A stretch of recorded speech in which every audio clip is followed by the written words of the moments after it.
the creators who brought you RuPaul's Drag Race and $1 Million Listing. This is World of Wonders Wow Report. Things that make us go wow. Well, hello everyone and welcome to this week's edition of the Wow Report, counting down the top 10 things that make us go wow. Wow. It's not an item, but I just got to say, Queen Elizabeth, it's her birthday this week. And Barbie, I'm very distracted today because I'm trying to get my hands on the special limited edition, collector's edition of Queen Elizabeth. I just saw a story about that. Yeah, Trey wrote about it on the Wow Report, and $75. Sold out everywhere. Feels like a strange cry for help, Fenton, but that's how you want to start the show, so be it. I think we could probably cut it all out. Tom, that's you. You're our chief creative officer. And James is out on a totally top secret mission this week. I don't know. He's just not here. So I texted him. I said, without you, it's like a car without wheels. But we're here to prove him wrong because we got the fabulous Blake Jacobs joining us. Yes. Yeah.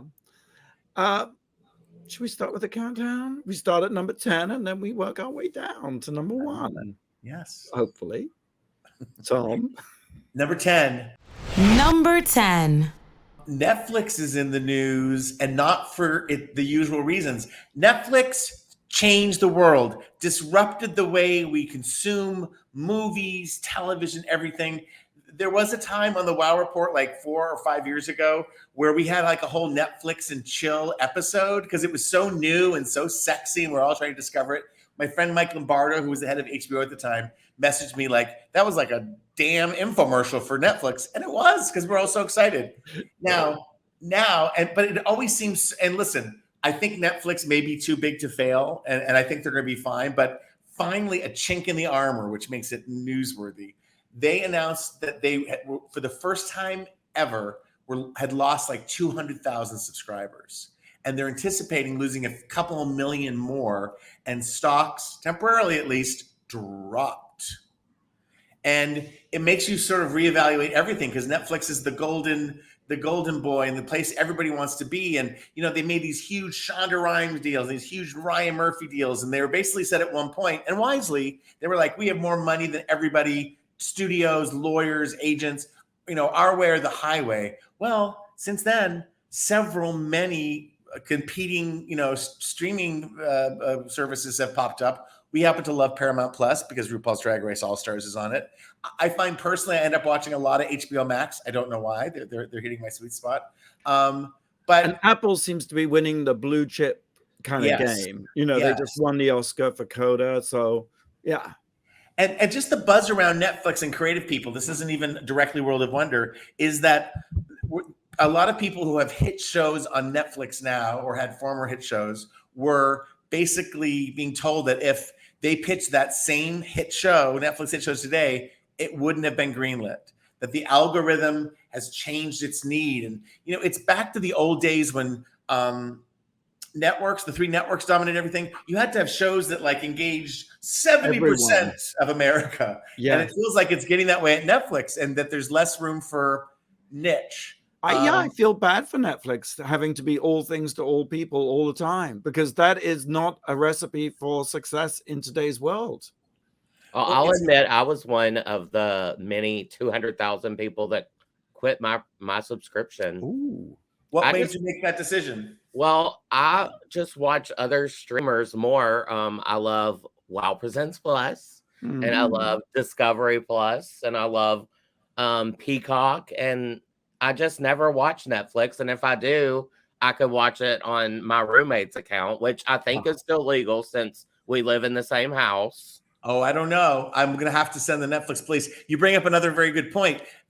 Signs that the glory days are over are 2 things. One is you up to now, lots and lots of people, I don't know, a huge number share the Netflix account. So you share it with a friend, you do that kind of thing. Netflix announced basically this week in light of all this, that they are cracking down on that they're going to stop people from sharing. I think in the same household, you're okay as long as you cuddle once a month. And I found out something because I had also, and this is terrible, but I was just in the UK and I wasn't watching Netflix, and it's $19.99 a month. And I thought, I'm just going to cancel because you'd always bring it back. So I canceled it. And in doing that, they start to lure you. And do you know that you can get Netflix for $9.99 a month? Right. They never tell you when they raise the price that there's different things. There's 3 tiers. And the first tier, I think, is not high definition or not for, and like, I don't care because I watch it on my dirty screen that you're watching me on right now. And it can only be used on one device. Well, guess what? I'm not a father of 10. You know what I'm saying? It's like, I love this idea. We should do a WoW PP that is all with the sort of filter of season 1 Drag Race. It's just a blur.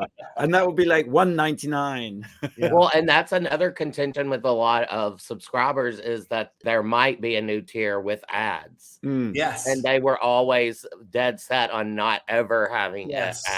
Yeah. But this whole streaming model, and listen, it's an exciting time to be working in television content and whatever we call it these days. But these streamers they're not sustainable. You know, the amount of money they spent and the revenue, it's all about who gets there first, who puts the flag on the moon. Netflix was there first. Yeah, you're right. We shall see, because I think Netflix has always been about growth and adding new subscribers. And I think that's also been a problem in terms of keeping up with shows that people know and love. Because once you've got a show and you're a subscriber, you're not going to enhance your value by becoming a new subscriber. So what I'm saying is Netflix can be show killers in the sense that things only run for a little bit because they're like, where's the new subscribers?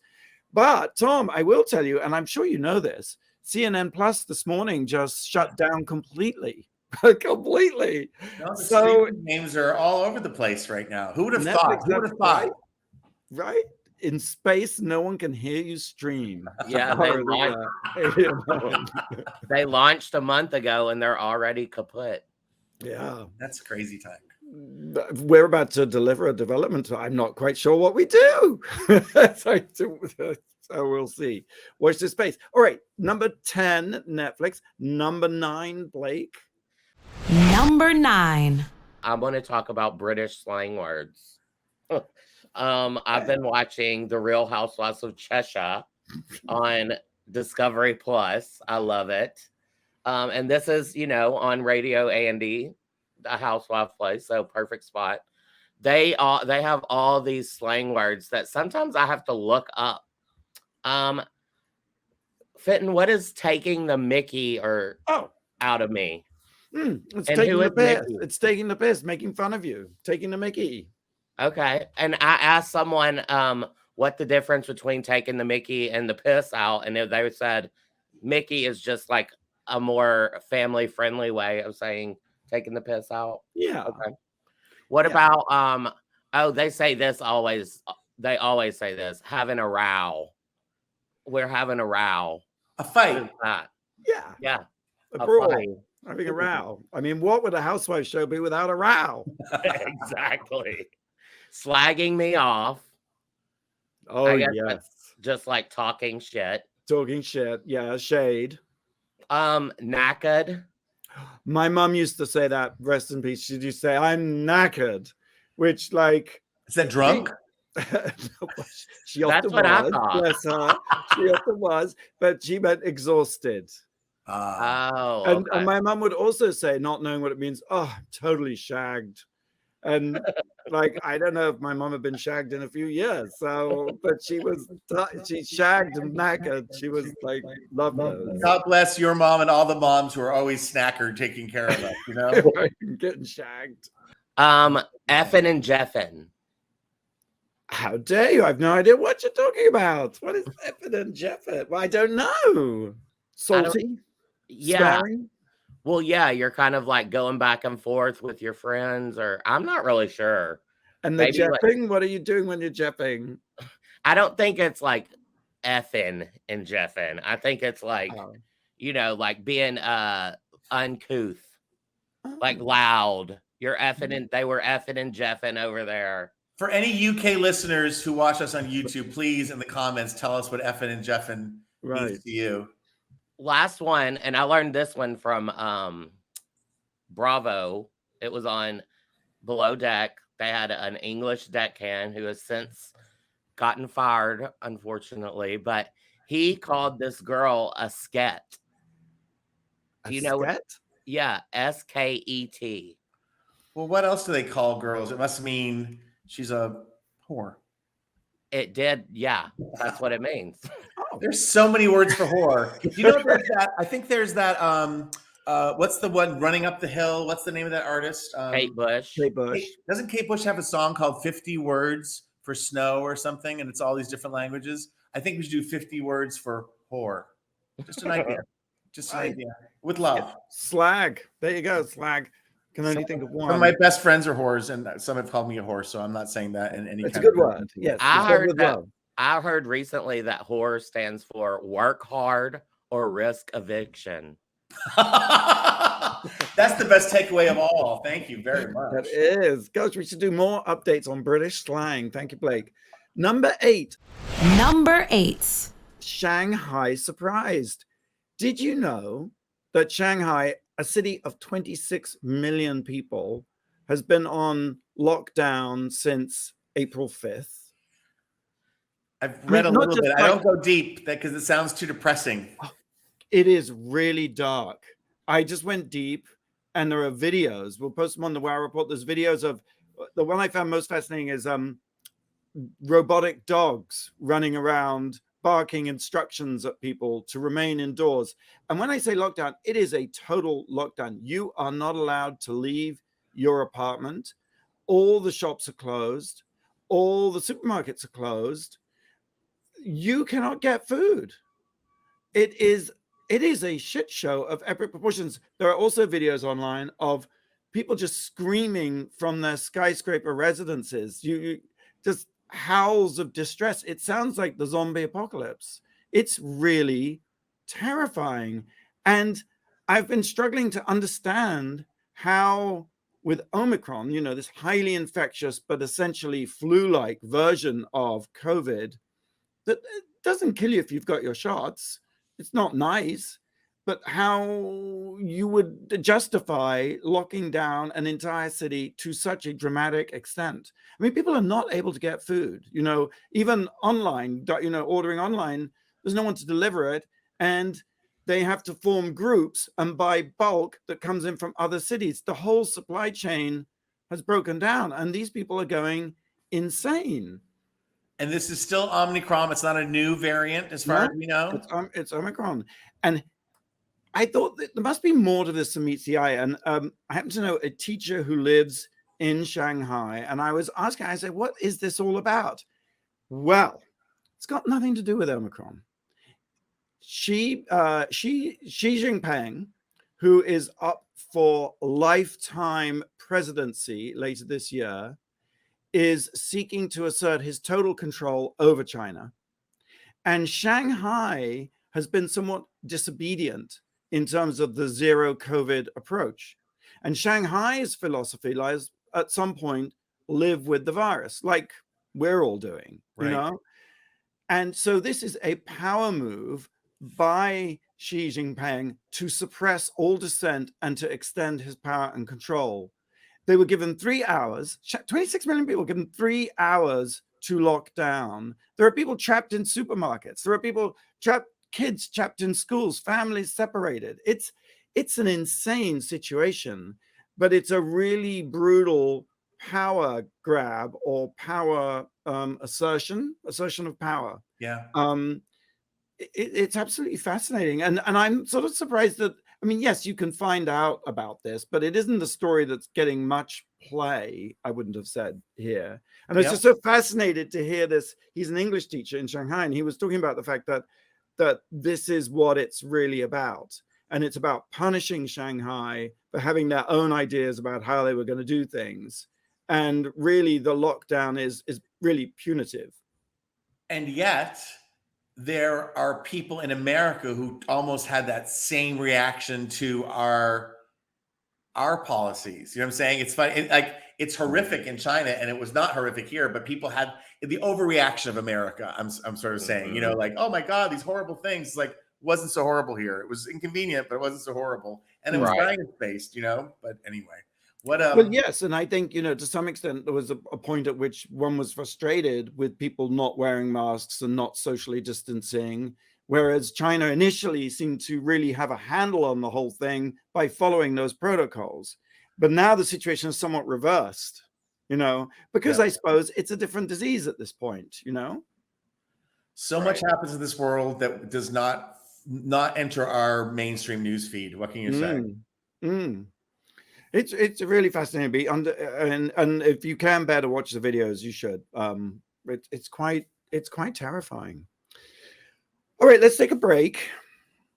You can meet the Queens of RuPaul's Drag Race All Stars 7 right now on the Wow Report. Episode 1 and 2 of All Stars 7 premieres Paramount Plus and Wow Presents Plus, excluding US, Canada, Australia, on May 20th at 3 a.m. It's right around the corner. or midnight Pacific Standard Time, right? Yeah. Have you got a question for us, Blake? I do. We celebrated 2 holidays this week. What are they? Wow. It was a holiday this week? You're listening to 2. Okay. Listening to the Wow. Oh, okay. Listening to the Wow Report on Radio Andy. You're listening to World of Wonders Wow Report. Things that make us go wow. Welcome back to the Wow Report. I'm Fenton here with Tom and Blake. James is away this week, having a much-deserved break from the 3 of us. Blake, you had a question for us. Yeah, what 2 holidays did we celebrate this week? I think I know, and I combine them, which is my problem, but I think it's Earth Day and Marijuana Day. Ding, ding, ding. That's right. I always think they should be the same thing. It feels very green, very like pot and ecology. Am I wrong? Yeah. Well, so 420 is on 420. That's the marijuana day. And then today is Earth Day. And I don't know if Earth Day follows on like the last Friday of what, but yeah, they should just make it 420. No, I think it's 422 is Earth Day every year. I think. Yeah. Well, you heathens, what about Easter Monday? My gosh, it was 3. Well, we wouldn't know Easter Monday because we all had to work. No, that's right. Ooh, girl. Resurrection Day, back to work, I say. We're counting down top 10 things that make us go wow. 10, 9, 8. Number 7. Number 7. I watched the first episode of First Lady on Showtime. Are you guys familiar? Did you guys see it? I've seen adverts, but what's it about? It's a really clever premise, and it stars Viola Davis as Michelle Obama, Michelle Pfeiffer as Betty Ford, and Gillian Anderson as Eleanor Roosevelt. And they've chosen to focus on these 3 first ladies for this first limited series. I think there's 6 or 8 episodes. And what they do, for better or worse, and there's the reviews are really all over the place and very up in arms about it, about how it should have been done, which I love. The way they should have done it, it's like, yeah, But they cut in between all 3 of them. The first images of them are kind of them all posing for their official portraits, and we go from like era to era, and then they just cut, and it is a little samey in terms of like, the truth, which is the first lady is such a unique position in the world, right? And it's sort of really, you have you're got the ear of the president, but you have no power. You have no real official position. And how these 3 ladies, who are all remarkable, and if anything else, we've been able to sort of really soak in the beauty of Michelle Obama with her book recently, and we got to see her on. I got to see her on her tour, and Michelle's constantly fascinating and interesting. Eleanor Roosevelt. I just watched that Roosevelt's documentary I told you guys about that's a few years old, but available on PBS. And she's just such a fascinating woman and so ahead of her time. But the one portrayal, which is excellent, Michelle Pfeiffer as Betty Ford. And I'm reminded, I don't know, Fenton, Blake, you were young, and Fenton, you were in the UK, but do you have any strong memories of... It was never young. It was just in the UK. You were in the UK. You were never young. Do you have any memories of Betty Ford? Well, a little bit, because of the Betty Ford Center, right?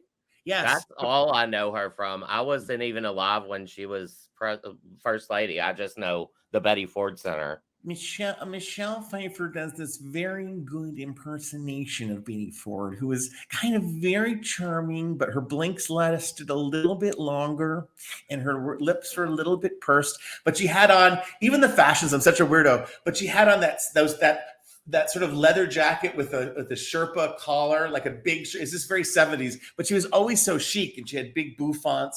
But it's such the Fords themselves, like they were literally ready to retire. He'd been through like 20 elections. He'd been a congressman from Michigan, and then in the waning days of Watergate and Richard Nixon and Spiro Agnew being kicked out under another scandal, he's made vice president, and months later he's president of the United States. And Betty Ford, they have her, literally packing boxes to move out of DC back to Michigan to live her life, and now she's thrust into this spotlight. And is that what triggered her addiction? I mean, I'd never understood the connection between her addiction and I know she started, right. She was a boozer, not in a bad way, but she liked her drink. Her big claim to fame, which I was reminded too, is like she studied with Martha Graham when she was very young as a dancer. She was this very interesting woman who gave up a lot of her dreams, as all these women did, to fall, to take that role. And she also hurt her shoulder and then was on pain pills, but it just got to be too much. And there's a very as first lady, it got too much. Or was yes, exactly. It happened then, but it'd been growing and burning, which it does. A lot of people, in my humble opinion about addiction, they want the cause and effect. Like this happened, and that's why and sometimes it's a whole space-time emotion of things. She was pro-abortion. She went to the funeral of Martin Luther King's mother, who was also killed in a church attack. She was very independent. And this is a Republican first lady back when, believe it or not, I was very kind of aware of politics in the 70s because my brother was very into it. My parents talked about it a lot. And I supported the Fords over Jimmy Carter in my head. I was too young to vote. But it was a time when Republicans weren't just pieces of shit that were trying to drag us back 150 years to a time that never existed. And Betty Ford was so outspoken, including the Betty Ford, because of her struggle with sobriety and sharing it with the world, we are a much better place. You know what I'm saying? Right. And there was a great moment, even in Gerald Ford's first, I think, confirmation hearing as vice president, he was raked over the coals and almost not accepted because he admitted he had been to therapy. And she explained at a woman's lunch, and it's recreated on this thing, that she goes, and again, she is Betty Ford. She goes, my whole life I did all these things. She said, I needed at some point to go to therapy to make sense of everything. And my husband came to therapy 3 times, not to his therapist, to my therapist, to support me and help me and make my life better. She goes, and for that fact, I love him very much. And the fact that he let me tell this story, like he did not squeal on his wife during the confirmation that I went to support my wife. He said, yes, I did go to therapy. And she was the one who said he went to therapy on my behalf. And it elevates them as Americans and as presidents. Even though it was a very small time, it was a very important time in the healing of our nation. I think when James comes back, we're probably going to have to talk about this subject again, because Viola Davis's portrayal of Michelle Obama has created some controversy, I believe, right? She does a lip pout, which is a little distracting to some people. Okay. I will not give notes on Viola Davis's acting ability. And I'm excited to see it because of the Betty Ford, because I knew of her, Tom, but the story was always her story wasn't foregrounded. Her story wasn't even told. She was just there and then sort of not there. And it was never sort of really explained. But I will just say, in terms of like Republicans being pieces of shit, we know where this begins. It's Nixon and what he did to the party and what he did to the country. And Reaganomics really was the nail in the coffin. But I'll say it's a little flawed. What isn't? But I'm enjoying it. I'm going to watch it all, First Lady, on Showtime. All right. Number 6, Blake. Number 6. Just want to go over a few headlines with you guys. Have you guys heard about? Well, of course you've heard the Johnny Depp and Amber Heard trial is happening right now. What's the latest? I know it's happening, and I am not clicking on any of the links because it sounds dirty and depressing. It does, and I have no idea who to believe. Did he take a poop on the bed? That's what I would. That's the that's what I'm coming to. I saw the headline today. What is the headline? Johnny Depp accuses Amber Heard of revenge pooping in court testimony. So apparently, funny, I'm not laughing. Apparently, back in 2016, they had a heated argument at her birthday party, and he decided he wanted to leave the marriage, and he, called his security guy, Sean Betts, and was like, I'm going to come. She's at Coachella. I'm going to come get all my stuff out of the apartment. And Betts was like, you probably shouldn't come right now, and sent him a picture. And it was shit on his side of the bed. And then later, I guess she tried to blame it on the dogs. And he said, they're teacup Yorkies. They weigh about 4 pounds. The photograph that I saw, I lived with those dogs for many years. It was not the dogs.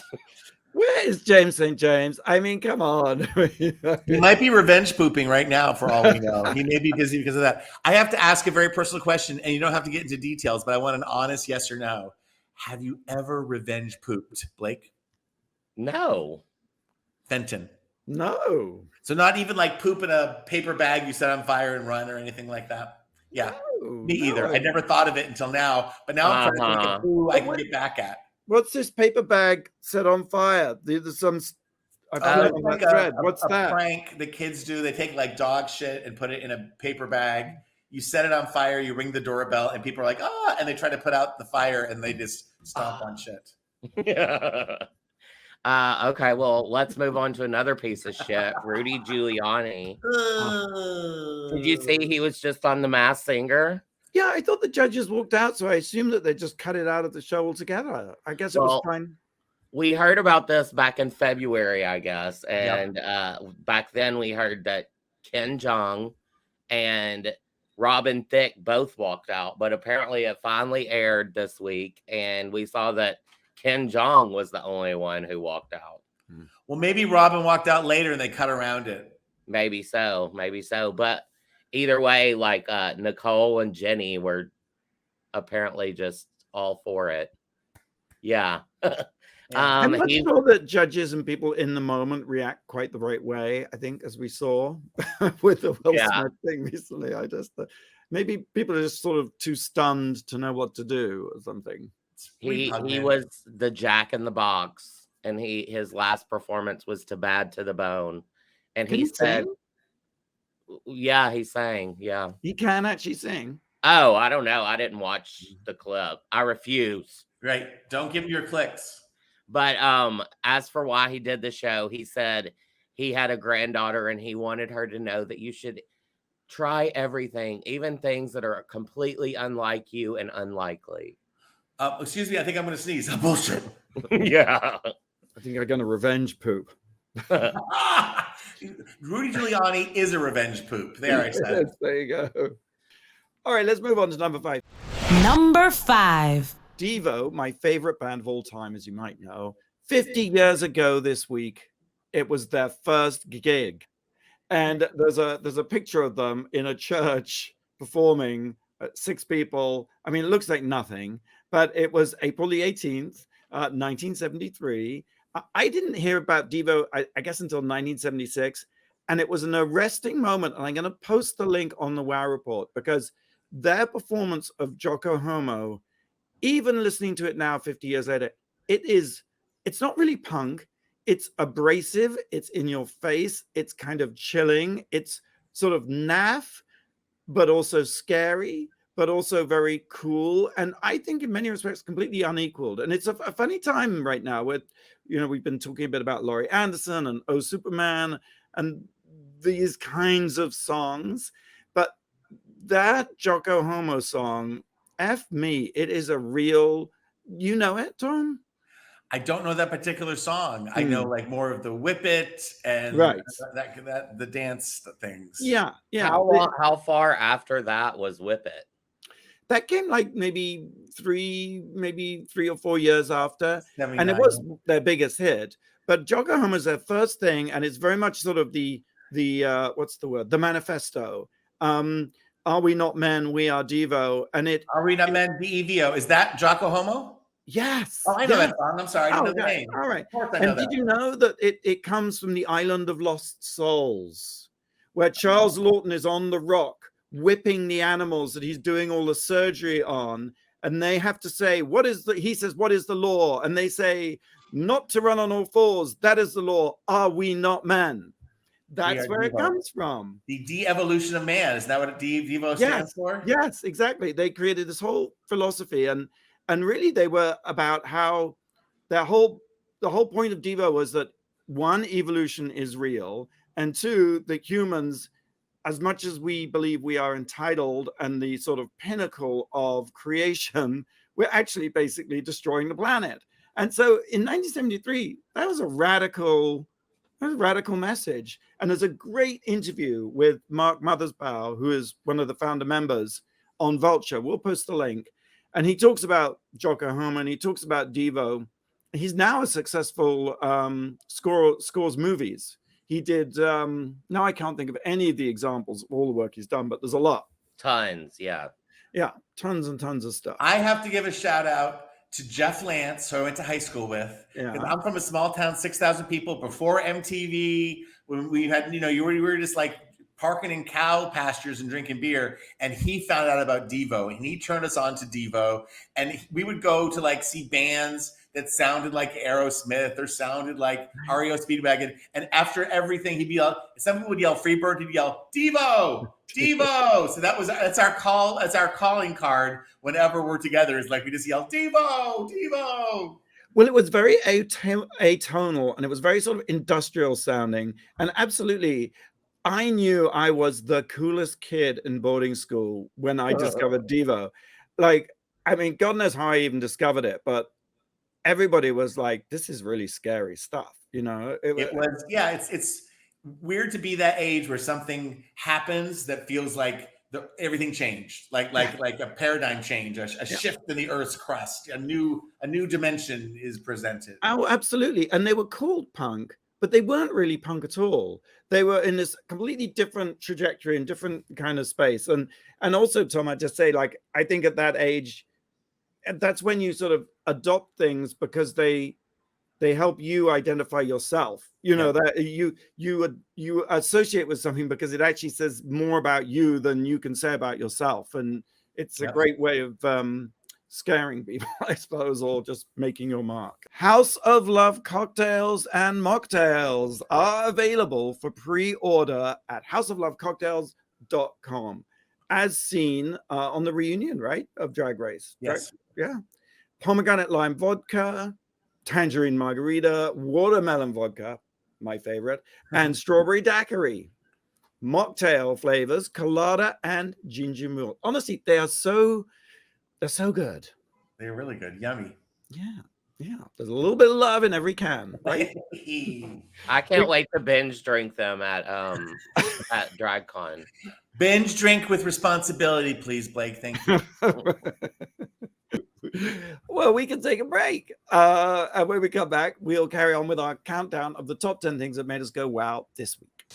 You're listening to World of Wonders Wow Report. Things that make us go wow. Welcome back to the Wow Report. I'm Fenton here with Tom and Blake and not James. There is no James St. James in this show. I think he's renegotiating his contract right now. That's what he's doing. Looking for a pay raise or even just any pay at all. Okay, exactly. Yeah. I'll give him a mocktail. A House of Love mocktail. What's at number 4? Number 4. Well, they say the first step of getting help is admitting you have a problem. I have a problem because I'm talking about the Kardashians again. Since we talked last week or an hour ago, whenever it might have been, their Hulu show has reappeared. Did we talk about this? Mm-mm. It's Danielle King is the new executive producer. Danielle King, for many, many years, she's an incredible woman, incredible producer. She did $1 Million Listing New York for many, many years. And she, they spent some money on this Hulu version of the Kardashians. I can see Danielle all over it in a good way. The opulence, the richness, the composition of film. But the opening is just really amazing to see. And I thought it was going to be the opening for the whole show, but it's just for this one episode. And it's drone shots that fly across Southern California, over a house, into a house, outside the house. We're in Courtney's house. We're in the living room. Shoot, we go out to the pool. Shoot, we're in the backyard. And her 2 kids come out with Travis Barker and go, hurry up, honey. We're going to be late for Kim's barbecue. And then they go to Kylie headquarters where it looks like an office that's been like created by cyber computers. It's so big, and they fly down the hallway and they go around assistants and they fly into Kris Jenner's office. She's like, make sure, they get that right. And honey, I gotta go to Kim's thing. They just go to everybody's house, and it's so grand. It's like the best sci-fi movie ever. And then it quickly breaks into, and then there's also this other thing where now there's a barbecue at Kim's house, and it looks like they tried to do all OTFs. Like the pitch was, we're not gonna do those old stale sit downs. We're gonna do them OTFs. And they do, until they can't, because Courtney was probably late, and so she's in a sit down interview. They reveal that one of her son is playing a video game that's very popular. I don't know what it's called. And out comes a little, mommy, that's you. And it's an ad for unseen scenes from Kim and Ray J's sex scene. Bum, bum, bum. Oh, and it happens in they're still plugging away at that thing. Oh my God, I can't believe it. Don't get me started. Like, how many years has it been since that sex tape that they claim they had nothing to do with that has made them this famous? I don't get. And that's what makes the Kardashians so brilliant, because I've read reviews where people try to use their intellect and their life experience to explain the Kardashians. It does not need either, because if you were to go to the internet, talk about algorithm, and write Kim Kardashian sex tape, probably that's the most viewed Googled thing in the history of time. So if you're starting a new show on a new platform, why not tap into that? Well, honey, why not make a new sex tape? Get a grip. Like, do something. And then in another scene, So Kardashians is like, Mom and I had lunch with Lorne Michaels, and he wants me to host SNL. And I was just reminded, because I haven't watched closely for a couple of years, that delight of the Kardashians where you are 6 months behind, where you get to see, where it's going to end. You get to see all, and then you see Kim doing in brilliant, fake, good, realistic scenes like, who should be my music director, my music guest? I think it should be Kanye. The kids would really like that, but isn't this my moment? Like 4 scenes like that. 4 scenes like that. Anyway, they're back. And if that weren't enough, they're also in trial because Blac Chyna has sued the Kardashians for defamation for $100 million. And there's all these articles about them in front of like jury selection, all the Kardashians, all made up, all in matching beige clothes. And the juror saying, I hate them Kardashians. I wouldn't let my children look at them. And they're still, getting through it, very perky. And Blac Chyna's mother, who's kind of a crazy character. She is the star of this trial to me, Tokyo Toni. Yes, Antonio, she got kicked out of the courtroom with slurred Alexa because she was tweeting kind of hostile things. I mean, it's kind of as juicy as could be. And then, whatever. It's. Have you seen the viral image of the bus stop, of the poster at the bus stop? Yes. I mean, it's the picture of the Hulu show, which again is Lux. They're all in different sort of beiges and nudes, and they look like $1 billion.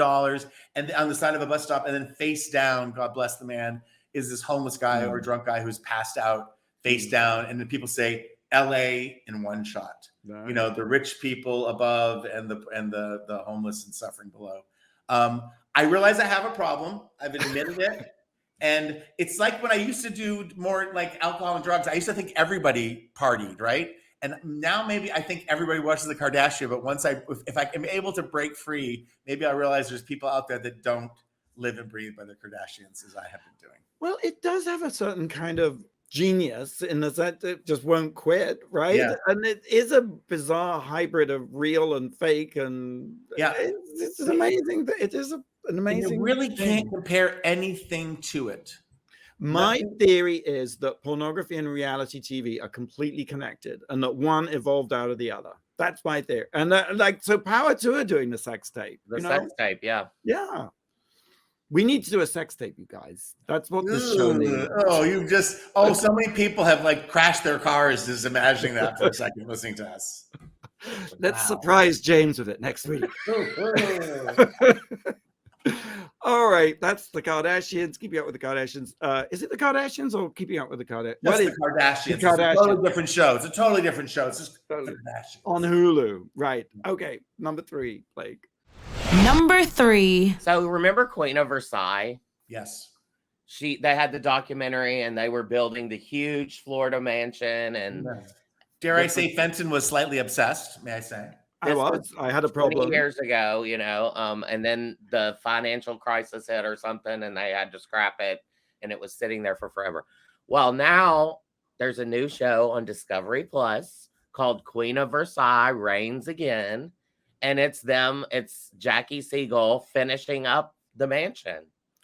Keeping Up with the Versailles. I love it. Yeah, I love it. It's just kind of like that Kardashian thing where it's all like super rich, and now her kids that were like 2 and 0 at the time of the documentary are like 20, and they're helping, build the house, and they're kind of cute, and it's Can fun. I ask, isn't she tacky as shit, or am I? That's not a nice way to say it, but is she super tacky or? Sorta. I feel like a gaudy, kind of like the Trumpy and idea of what rich is. But you like her on the show? Do you have fun watching her? Do you root for her, or how does it feel? Yeah, I like her. Yeah, I like her. Yeah. Is the husband still in the mix? He was the magnate who owned all the timeshares in Vegas, right? He is, but he's been in the hospital the entire time. He's like 86 years old, and I think he had something happened, and then on the last episode, she got a call saying now he had pneumonia. So, right. Oh God. So he's probably got COVID. It's probably become pneumonia. It could be curtains for him. well, I think he fell and broke his hip or had back surgery or something, and then had pneumonia. Because as soon as he gets better, he's going to shut that whole thing down. Finally, the last thing I'm streaming is Coachella. Did you guys know that you could stream Coachella on YouTube? I did. It's amazing. It only happens during Coachella weekend. So I thought I could go back and watch all the things that I wanted to watch during the week. Nope, I can't. But I can watch them next weekend. So yeah, you can. This weekend is the second weekend of Coachella, so you can stream it on YouTube. It's Right. How many hours after the concerts? I think it's like day 1, then day 2, then day 3. So you kind of have to watch what you want to watch that day. But you can if it's already happened, I realized that you can go back and rewind. Because we watched Billie Eilish the next day. I did too. Yeah. That was really good. And I loved Harry Styles with Shania. I watched Stromae on Coachella too. Who you just Tom, what talked did you about watch? last week. I didn't watch anything, but I wanted to see the Harry Styles and Shania. So that's no longer available, Well, right? probably the whole performance isn't, but I'm sure there are clips of that. I'll try to find it and send it to you. But he's on this weekend, Tom. So because the second weekend is the same as the first weekend. Oh, okay. Shania may not be back. He may have someone else, but yeah. Maybe he'll have Loretta Lynn up there with him. Number 2. I know that for you, Tom, and Blake, perhaps the high point of this show has been Soviet Bus Stops Volume 2. And so it's been hard to find something that's equal to the Soviet bus stop phenomenon. That's true. I found it. It is the 4-level interchange. Now, the 4-level interchange is not a clover leaf, and it's not a roundabout. It is a stacked intersection of roads so that you can change directions without ever having to decelerate. That is how you define a 4-level interchange. It's called 4-level because it is stacked. The most famous one, and in fact, the very first one ever created, 1953, is the one that joins the 101 to the 110. So you're going off to Pasadena from the 101, or you're going down to the harbor. San Pedro. Thank you. That intersection is the original. It's not just one of them. It is the original 4-level interchange. And there's a picture of it when it opened in 1953. And it actually is a thing of great beauty. It really is. It doesn't look like that now, but it's amazing. The engineer who worked on it said, well, it's still around today, even though it's technically out of date. This is now 70 years old, this interchange, 70 years old this year. And to build it, they had to demolish, I think, 4,000 homes. And they said clearing out the old neighborhood and substituting a modern parkway facility with proper landscape treatment will become a landmark of beauty and pride for the entire city. And, since then, many four-level interchanges they've become a kind of a leitmotif, if you will, of modern society. What do you think? I love that. What kicks me, and this is a downer, but it's the hindsight of anytime railroads are built or roads were built, usually the least fortunate people in a community were displaced. That's what my mind goes. Sorry about that. No, you're quite right. I mean, that neighborhood was a Ghana. J.G. Ballard, like microwave. J.G. Ballard, in his book Crash, called the four-level interchange copulating giants. That's what we should do. That's our sex tape. Thank you.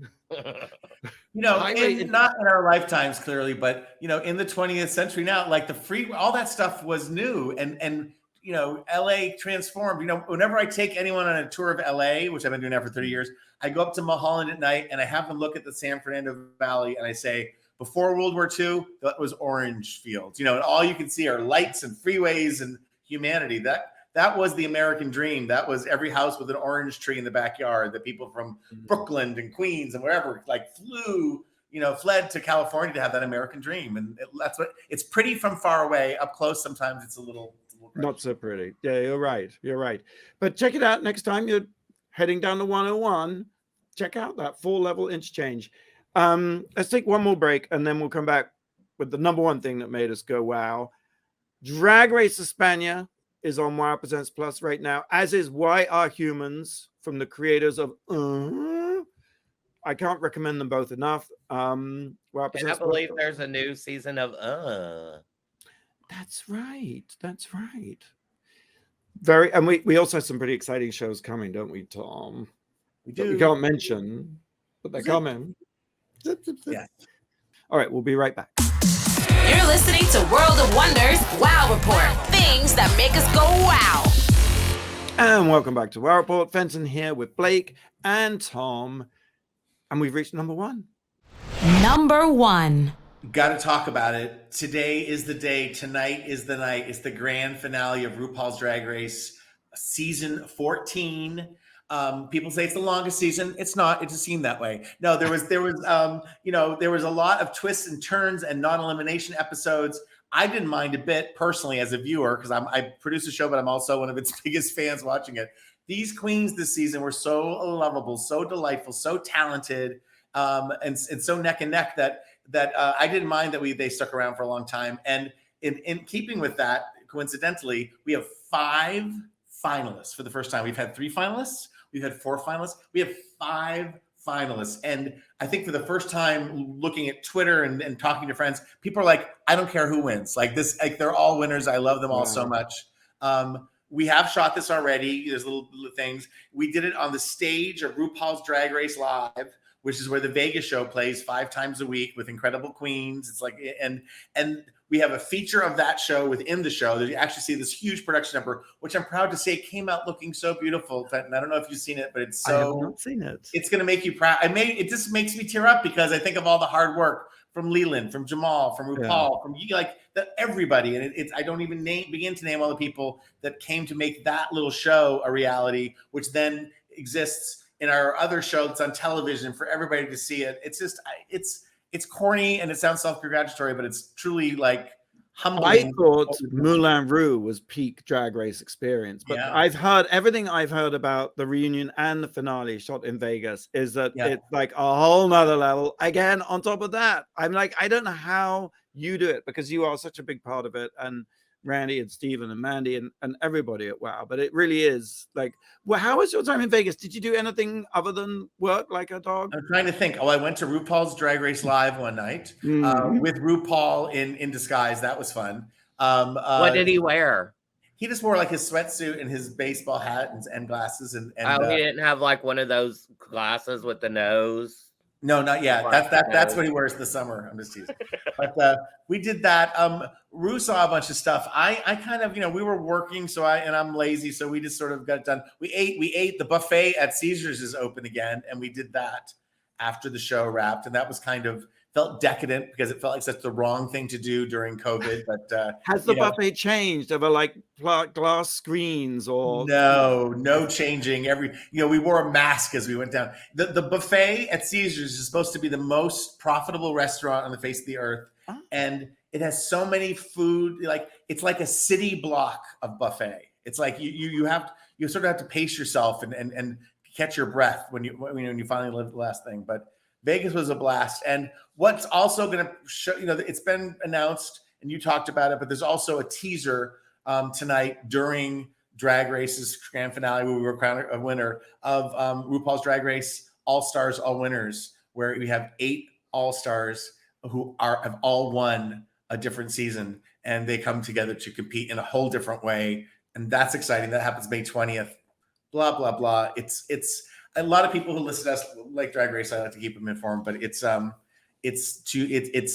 I love, RuPaul said this, but I love all Drag Race around the world, but there's something about the original recipe that's finger licking good. That's right. But those bitches are trying to come for us. Drag Race España, Drag Race Italia, Drag Race France. They're all uber competitive with each other, which is good, right? It's a natural thing. It's the queens each year outdo each other. They all see what the queens did before and they try to outdo them. And so the franchises look at each other that way.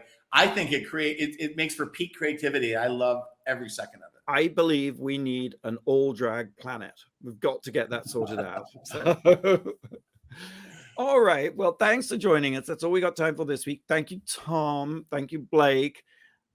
Same time, same place next week. In the meantime, go out and do something that makes the world go wow. Bye-bye.